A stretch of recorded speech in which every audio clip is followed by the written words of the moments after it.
بسم اللہ الرحمن الرحیم الحمد للہ رب العالمین والعاقبۃ للمتقین والصلاة والسلام علی سید الانبیاء والمرسلین اما بعد فاعوذ باللہ من الشیطان الرجیم بسم اللہ الرحمن الرحیم والذین یؤمنون بما انزل الیک وما انزل من قبلک وبالآخرۃ هم یوقنون آمنت باللہ صدق اللہ مولانا العظیم وبلغنا رسولہ النبی الکریم الامین ببرکتہ ان اللہ وملائکتہ یصلون علی النبی یا ایھا الذین آمنوا صلوا علیہ وسلموا تسلیما الصلاۃ والسلام علیک یا سیدی یا رسول اللہ الصلاۃ والسلام علیک یا سیدی یا حبیبی یا محبوب اللہ الصلاۃ والسلام علیک یا سیدی یا نور من نور اللہ وعلی آلک واصحابک یا حبیبی یا سیدی یا محمد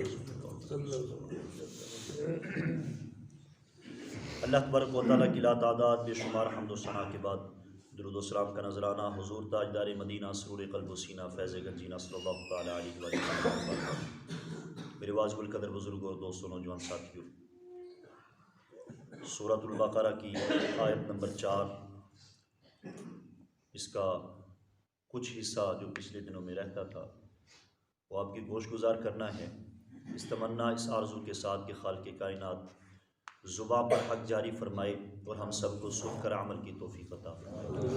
میرے واجب القدر خالق کائنات نے فرمایا والذین یؤمنون، وہ لوگ جو متقی اور پرہیزگار ہیں ان کی نشانی یہ ہے، ان میں علامت یہ بھی ہے کہ وہ اس چیز پر ایمان لاتے ہیں جو اے محبوب آپ کی طرف نازل ہوئی، اس چیز پر وہ ایمان رکھتے ہیں۔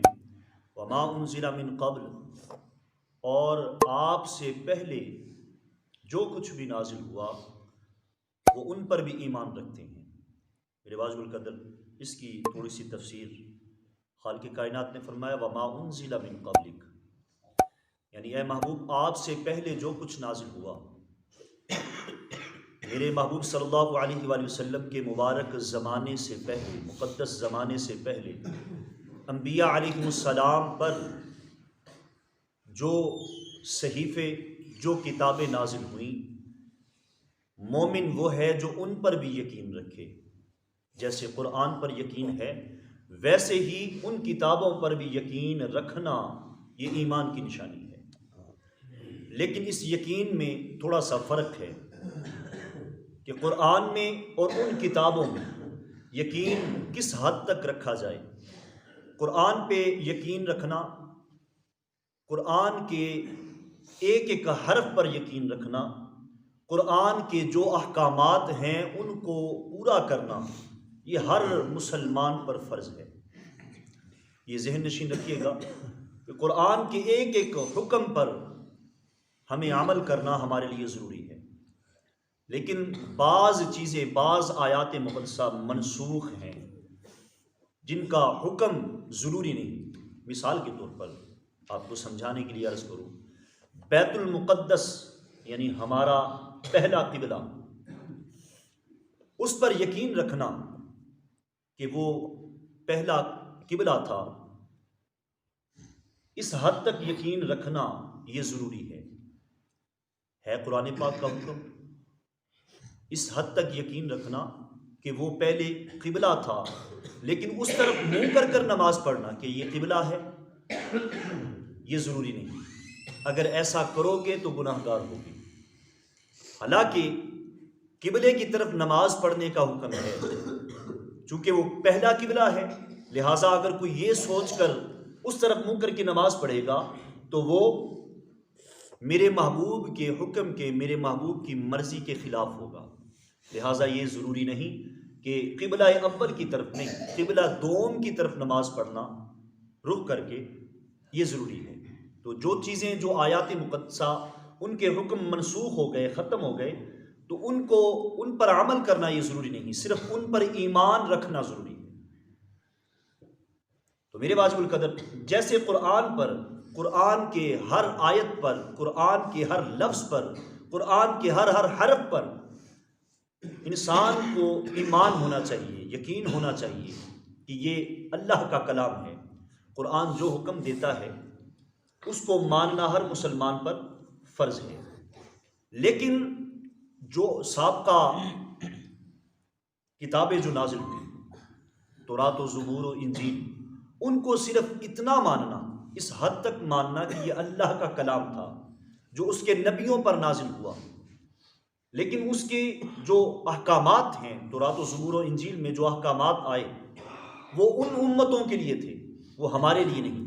اب کوئی تورات کو کھول کے بیٹھے اور اس میں جو احکامات ہیں ان پر وہ عمل کرنا شروع کر دے کہ یہ اللہ کی کتاب ہے، لہٰذا اس میں جو حکم ہے، ہاں یہ چیز میں عرض کر دوں، جو حکم تورات و زبور و انجیل میں آئے اس کے بعد وہی حکم قرآن مجید نے بھی دے دیا، میرے محبوب نے بھی فرما دیا کہ یہ عمل جو ہے اس کو برقرار رکھا جائے۔ پچھلے نبیوں کی امتوں کو جو احکامات دیے گئے ان میں سے جو احکامات قرآن و حدیث میں آ گئے وہ ہمارے لیے ضروری ہے، لیکن جو احکامات ہمارے دین نے، ہمارے قرآن نے منسوخ کر دیے، جن سے منع فرما دیا میرے محبوب نے، وہ اگرچہ تورات میں ہوں، اگرچہ زبور میں ہوں، اگرچہ انجیل میں ہوں، یا جو صحیفے انبیاء علیہ السلام پہ آئے ان میں اگرچہ ان کا ذکر ہو، لیکن ہمارے لیے ضروری نہیں، اس وجہ سے کہ وہ ہمارے دین میں نہیں ہے۔ یہ ذہن نشین رکھنا چاہیے، ہے وہ اللہ کا کلام ہی، اللہ کی کتاب ہے، لیکن اس کے باوجود جب قرآن آ گیا، قرآن جو ہے وہ ام الکتاب ہے، سب کتابوں کی ماں ہے۔ اللہ کی جتنی کتابیں نازل ہوئیں وہ سب کا علم جو ہے وہ قرآن پاک میں موجود ہے۔ اب جو ام الکتاب ہو، جو سب کتابوں کی سردار ہو، تو پھر سردار کے ہوتے ہوئے نوکروں کی یا غلاموں کی باتیں جو ہیں وہ ماننا ہمارے لیے ضروری نہیں ہے۔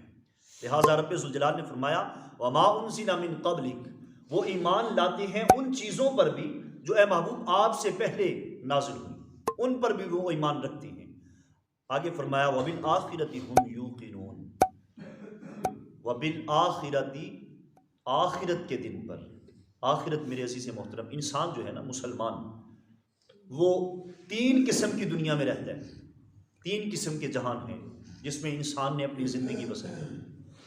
پہلی قسم ہے دنیا، دوسری قسم ہے برزخ یعنی قبر، تیسری دنیا ہے آخرت۔ دنیا، انسان جب پیدا ہوا اس کی دنیاوی زندگی شروع ہو گئی۔ دنیاوی زندگی اس وقت ختم ہوگی، اس دن ختم ہوگی جب اسے موت آ جائے۔ برزخی زندگی اس وقت شروع ہوئی جب اسے موت آئی۔ برزخی زندگی اس وقت ختم ہوگی جب قیامت برپا ہو جائے گی۔ لیکن قیامت جو اخروی زندگی ہے وہ بالآخرتی، جس کا ذکر سایہ مقدسہ میں ہے کہ وہ آخرت کے دن پر، یعنی برزخی آخرت کا جو جہان ہے، جو دنیا ہے، وہ اس وقت شروع ہوگی جب برزخی دنیا ختم ہو جائے، اور آخرت کا جہان جب شروع ہوگا، آخرت کی زندگی جب شروع ہوگی تو پھر ایسی شروع ہوگی کہ ہمیشہ ہمیشہ رہے گی۔ یہ یہودی اور عیسائی جو ہیں یہ بھی ایک دعویٰ کرتے ہیں، ان کا دعویٰ یہ ہے کہ یہودی اور عیسائی جو ہیں صرف وہی جنت میں جائیں گے، وہ بھی جنت کو مانتے ہیں۔ بعض تو وہ ہے نا بد نصیب جو آخرت پر یقین ہی نہیں رکھتے، قیامت ہے یا نہیں، وہ اس کشمکش میں ہیں۔ بعض نے کہہ دیا کہ آخرت ہے ہی نہیں، جو کچھ ہے وہ دنیا ہی ہے۔ لیکن ایک مسلمان جو ہے وہ جیسے دنیا پہ یقین رکھتا ہے ویسے ہی اس کا یقین اکمل اور کامل جو ہے وہ آخرت کے دن پہ بھی ہے کہ ایک نہ ایک دن قیامت ضرور آئے گی۔ یہودی عیسائی جو ہیں وہ دعویٰ یہ کرتے ہیں کہ صرف یہودی اور عیسائی ہی جنت میں جائیں گی آخرت کے دن میں، قیامت کے دن میں صرف یہودی اور عیسائی۔ بعض یہودیوں نے کہا کہ کچھ نہ کچھ عرصہ جو ہے وہ جہنم میں یہودی یا عیسائی رہیں گے، اس کے بعد ہم جنت میں چلے جائیں گے۔ بعض یہودیوں نے یہ دعویٰ کیا کہ جیسے دنیا میں رزق ہے، کھانے پینے کی چیزیں ہیں اور بیوی ازواج ہیں، ایسے جنت میں یہ چیزیں نہیں ہوں گی، کیونکہ یہ نسل بڑھانے کے لیے ہوتی ہیں، انسان کی طاقت کو برقرار رکھنے کے لیے یہ نعمتیں ہوتی ہیں، لہٰذا جنت میں یہ چیزیں موجود نہیں ہوں گی۔ یعنی انہوں نے آخرت کے دن پہ یقین تو رکھا لیکن یقین اکمل نہ رکھا، یقین اکمل نہ رکھا۔ یقین مکمل اگر حاصل ہے تو ایک مسلمان، ایک مومن کو حاصل ہے کہ وہاں ازواج بھی ہوں گی، وہاں رنگ برنگے کھانے بھی ہوں گے، وہاں رزق بھی ہوگا، سب کچھ ہوگا، تیری مرضی کے مطابق سب کچھ ہوگا، جو تو چاہے گا وہ تجھے ملے گا۔ اللہ تبارک و تعالیٰ کرم فرمائے، یقین آخرت کے دن پہ اگر مکمل یقین حاصل ہے تو وہ کلمہ پڑھنے والے مسلمان کو حاصل ہے۔ خالق کائنات نے فرمایا وَبِالْآخِرَةِ هُمْ يُوقِنُونَ۔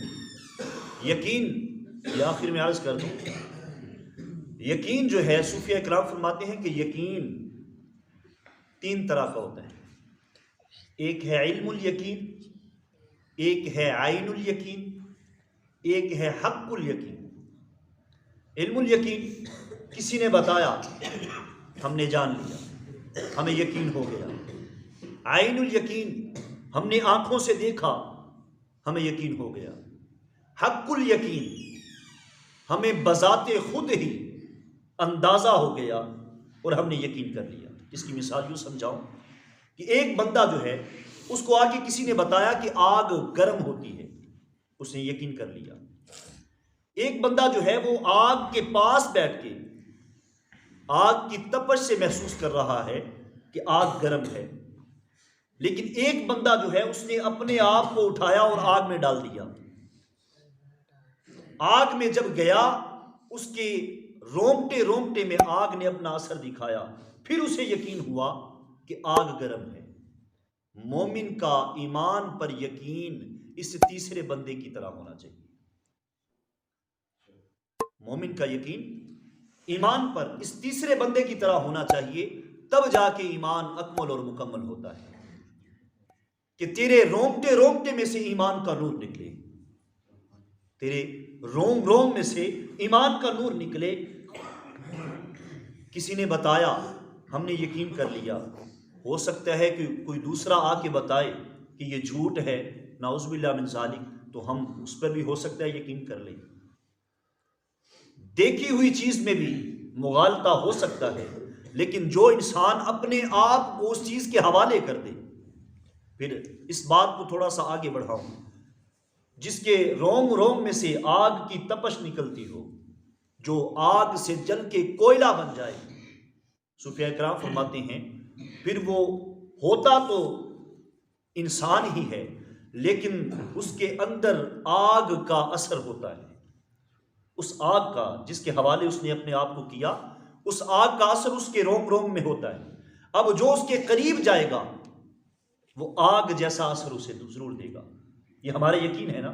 جو کوئلہ ہے تو وہ لکڑی، در حقیقت لکڑی تھی، لیکن اس نے اپنے آپ کو آگ کے حوالے کیا، اب وہ خود بذات خود کوئلہ بن گیا۔ اب جو اس کے پاس جائے گا وہ آگ جیسا اثر اسے ضرور دے گا۔ اسی طرح اللہ کے ولیوں کی مثال ہے، جنہوں نے اپنے آپ کو ایمان کے حوالے کر دیا، اس آگ میں اپنے آپ کو ڈال دیا۔ اب جو گناہگار ان کے پاس جب جائے گا تو پھر وہ اپنی نگاہ کرم سے اس کے دل کی دنیا ضرور بدل دیں گے۔ جیسے ایک آگ کا کوئلہ اپنے اندر آگ کا اثر رکھتا ہے، ایسے ہی ایک اللہ کا ولی جو ہے وہ اللہ کی دی ہوئی ہدایت جو ہے، دی ہوئی جو نعمتیں ہیں، اس سے اپنی صرف ایک نگاہ سے سارے دل کا میل جو ہے وہ دھو دیتا ہے۔ اس چیز پر بھی یقین رکھنا چاہیے۔ اللہ تبارک و تعالیٰ کی بارگاہ میں دعا ہے، خالق کائنات توفیق عمل عطا فرمائے۔ اللہ تبارک و تعالیٰ قرآن پاک کو سمجھنے کی، سمجھ کر عمل کرنے کی توفیق عطا فرمائے۔ اللہ تبارک و تعالیٰ ہمیں حق الیقین عطا فرمائے۔ آمین ثم آمین۔